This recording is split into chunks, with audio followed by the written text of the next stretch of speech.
នៅពេលដែលអ្នកហត់នឿយទន្ទិញពាក្យទាំង5ឃ្លានេះនៅក្នុងចិត្តហើយបន្តដំណើរទៅមុខទៀតទី1ការហត់នឿយមិនអាចសម្លាប់យើងបានទេមនុស្សយើងមិនស្លាប់ដោយងាយពេកទេបើត្រឹមតែធ្វើការឲ្យអស់ពីចិត្តហូបឆ្អែតគេងលក់អារម្មណ៍ល្អស្អែកមានកម្លាំងបន្តដំណើរទៅមុខទៀត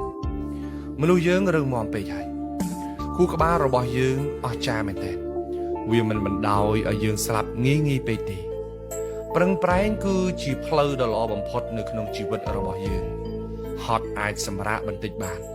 តែសូមកុំបោះបង់ផ្នត់គំនិតប្រឹងប្រែងចេញពីក្នុងខ្លួនឯសោះទី2យើងហត់យូរមកហើយហត់បន្តិចទៀតក៏មិនអីដែរកូវីដយើងអាចឆ្លងបានវិបត្តិសកលក៏យើងអាចឆ្លងបានយើងមិនមែនជាមនុស្សធម្មតាពេកទេអ្នករឹងមាំសម្បើមមែនតើហត់នឿយយូរណាស់មកហើយហត់នឿយ